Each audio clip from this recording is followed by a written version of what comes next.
did a solo show in like shit 2 or 3 months almost, but I'm capable though. You feel me? So let's get into it. Now, I've been seeing a lot of things going around about this young brother, John Morant. John Morant, Memphis Grizzly player, right? 23 years old, great basketball player, on his way to being one of the greats, right?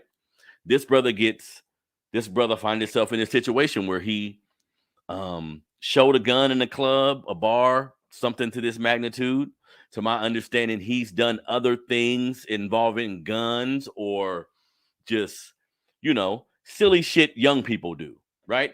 So the first thing I'm gonna think always when I see a young black man like this, like, look, I understand, brother. You in your early 20s, you a black man in America. You've been handing a shitload of money. Some people I see online giving their opinion, rightfully so. I don't get mad when I see people give their opinion. Like, that's what some of these platforms are for, right? But people not realizing, because I'm 43 years old, about to be 43 this year. Look, man, you give me shit 60 million when I'm 22 years old.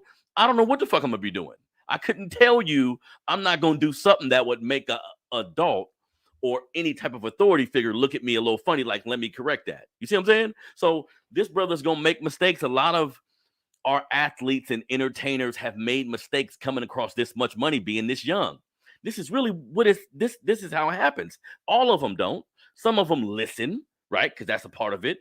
People are coming at this young man's father, which I don't like. Some of these Stephen A. be getting on my nerves sometimes. You know what I mean? Like how he approached certain shit. When I don't appreciate that, because this young man's father, if he kicking it, if he getting money now, this is probably new money. We don't come from wealth. So a lot of these families you seeing balling hella hard and doing all this shit some people may not agree with, they just now coming across money. How you think they're gonna act, right? That's in one. I say that in one hand because I honestly believe that about a lot of young men in our community who come into money and find themselves in all these fucked up situations. And a lot of it is based on inexperience, not being able to go to a family member or someone around you to help you. And then a lot of young people is just hard-headed as hell, right? Because if John Morant is in the position to take care of his whole family, who knows who he can listen to now? He may not be listening to his pops as much. He may not be listening to an uncle or someone around who telling him, little nigga, why would you show a gun on Instagram? People coming down on him, but I'm sure his family and the people around them, like, we have to believe that they gonna come down on him and tell him, look, no reason to have all that gang shit and gun propaganda. Another thing I was gonna say, as black folks, we got to start looking at ourselves and say, okay, how much is hip hop affecting everything we looking at? Like, how much is some of the cultural norms we've created based on what's happened to us? Like, hip hop was created out of agitation. It was created out of rebellion. But when we look at the commercialization of it now, some of this shit, right? It's almost like the soundtrack for a lot of what these young men are thinking and doing. And it's almost like a spell too.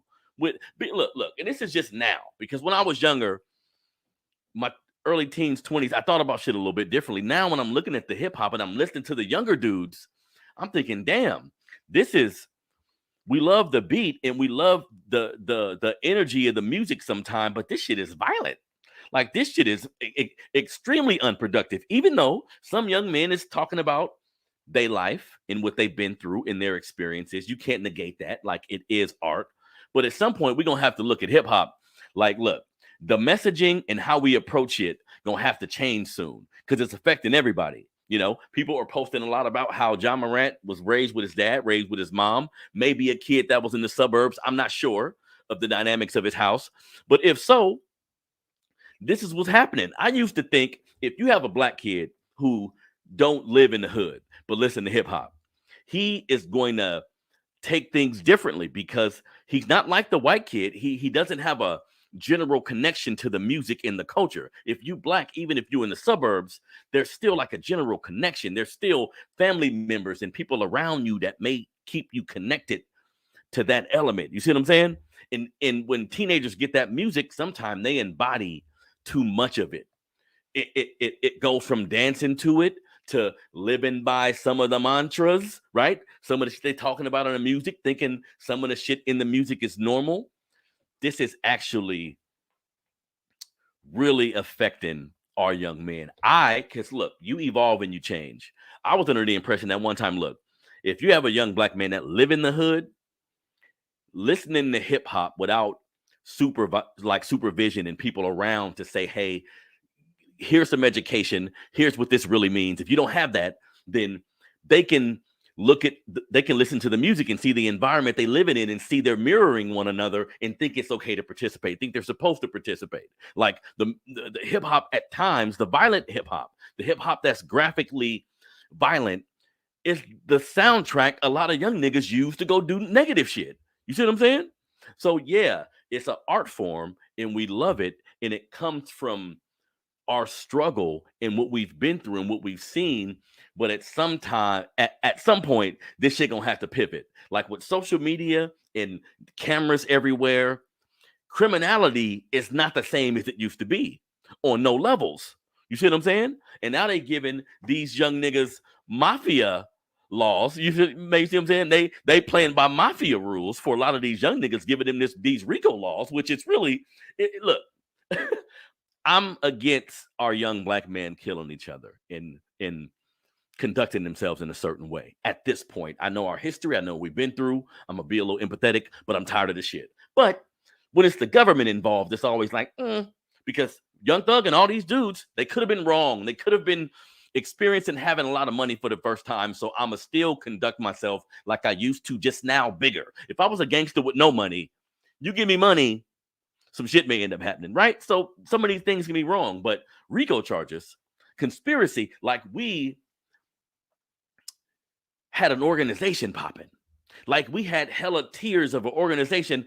Nah, we not. I'm not saying some of these black gangs or black organizations aren't wise and conduct themselves in a way that's like they think before they do shit. I'm not saying that, but it ain't no mafia shit. See, this is just a way to get a hell of niggas at one time. See, so even though I'm against watching young black men get money and fuck their life off, I'm against that. I don't think you should maneuver around that, right?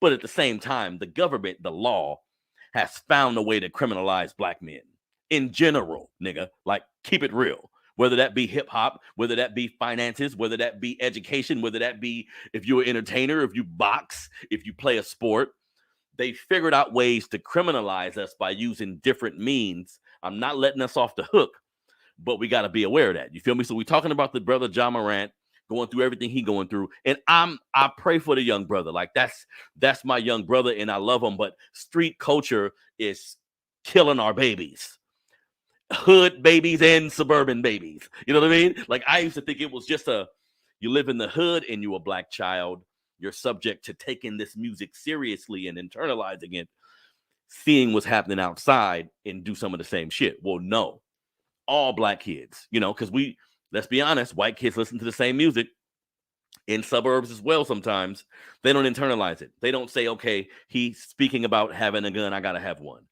That's not really their reality. So we have to be honest and acknowledge how this shit is affecting our young men. You see? But I think he'll get over this. I think coming at him too egregious is foul, because he is a 23-year-old young man and he may be experiencing the first bout of wealth in his entire family. And if you're not from our community, if you're not from that type of situation, then it'll be difficult for you to give me too much harsh criticism for that young brother, because I'm sure the people around him, looking at the money he about to make, told him that was some faulty shit. Like that was some shit he shouldn't have did.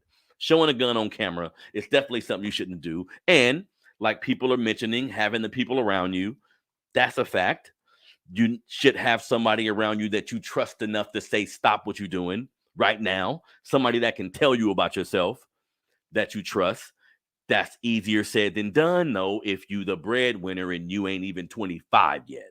See? So we have to keep this type of shit in perspective when speaking about this young brother. So let's hope he get it together, man. He's in the position where he can feed generations of his family if he do it the right way. That is a great position to be in. But who knows? Maybe people around him have been telling him, hey, stop doing this, stop doing that. This could be the situation that changes him. You feel